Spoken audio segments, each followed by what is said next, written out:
pessoal, o filósofo grego Epicuro afirmava que as ideias dos filósofos ou os seus ensinamentos que não contribuem para a felicidade humana são inúteis. E Epicuro está certo.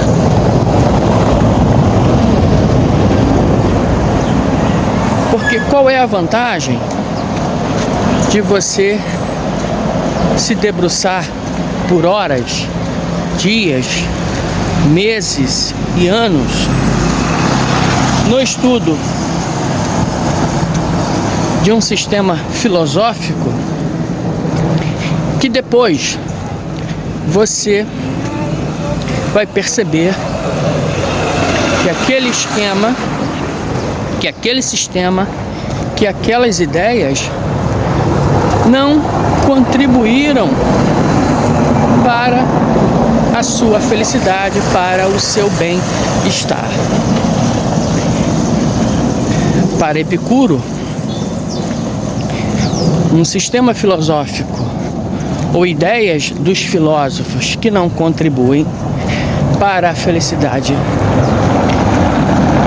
do ser humano devem ser consideradas inúteis.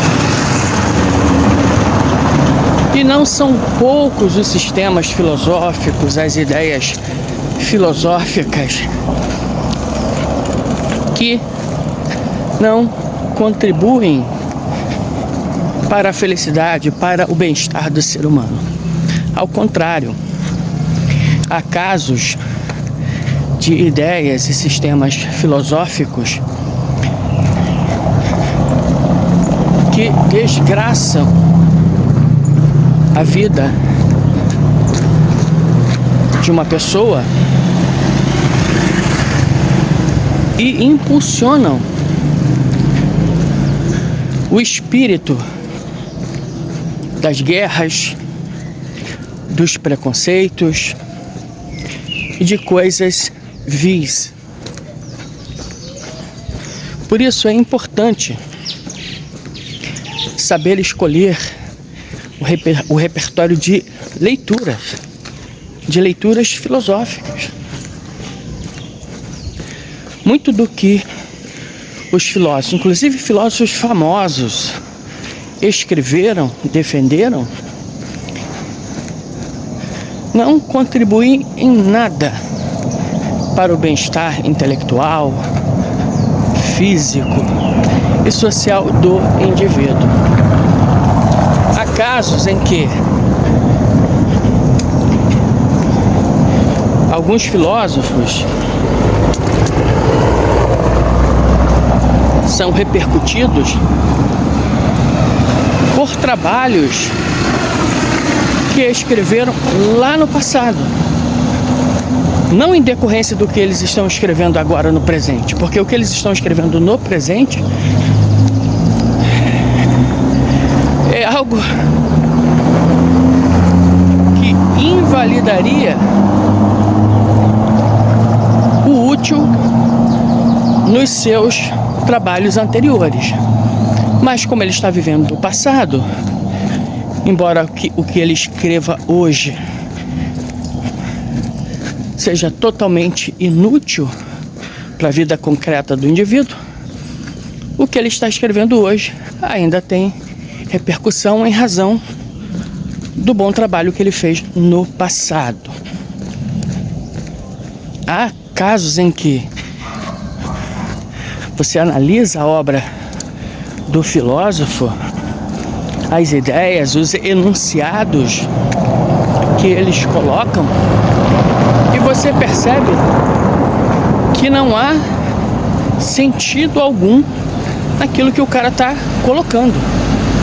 E aí você pensa que está tendo uma percepção errada daquilo que o autor colocou. Aí você relê a obra e relê novamente e percebe que é exatamente aquilo que você percebeu. O autor está descrevendo algo que não tem sentido algum. E mesmo assim, o autor faz sucesso. Ele é repercutido. Há casos em que você lê uma obra filosófica e é de um texto intrincado, complexo, então você tem que fazer a leitura desse texto e recorrer aos grandes intérpretes para analisar se o que você percebeu do texto está de acordo com aquilo que intérpretes anteriores a você perceberam.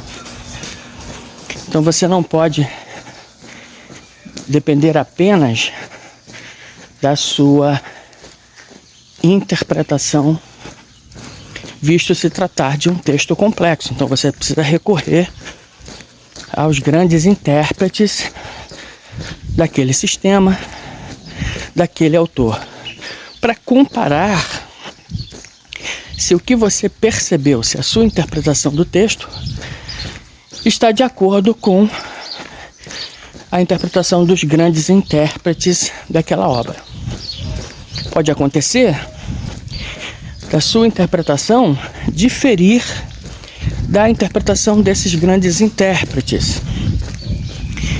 E aí não se entregue à euforia.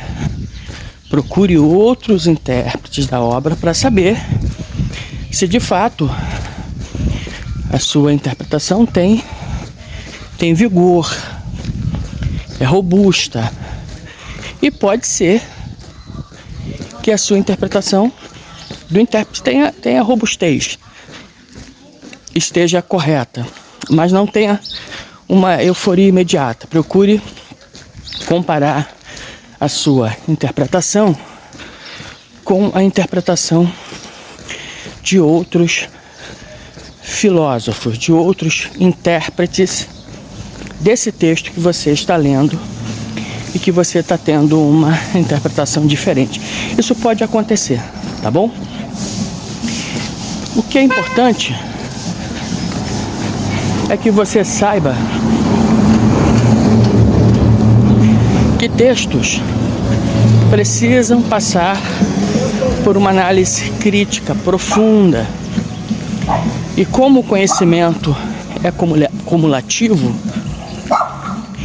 a nossa aparelhagem crítica, ela depende desse nosso acervo literário, dos livros que lemos, desse repertório literário. Quanto mais livros você tiver lido sobre o autor que você está se detendo na interpretação, melhor será a sua capacidade de interpretá-lo. E isso aqui é um detalhe que muita gente ignora.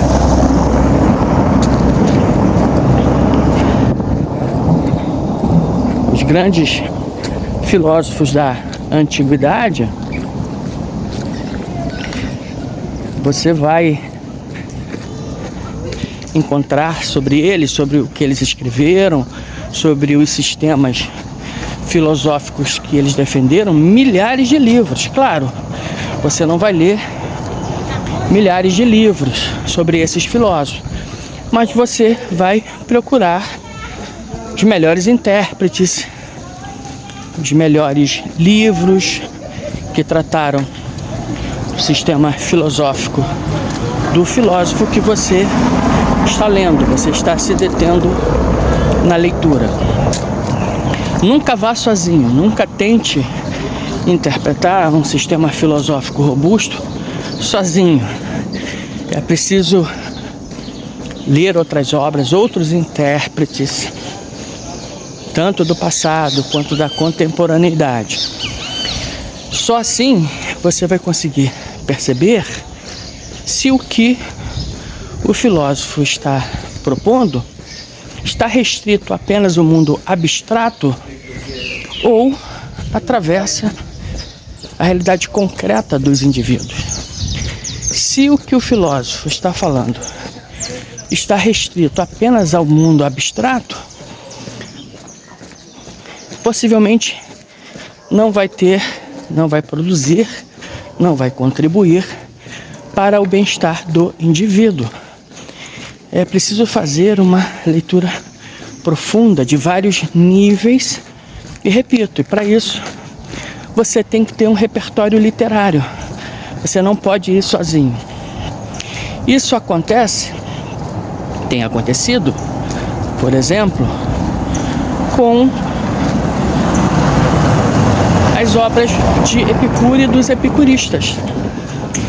Vocês que me seguem aqui já leram os meus livros e artigos que eu escrevi sobre Epicuro e o epicurismo, e em muitos dos casos o que eu faço é mostrar que as explicações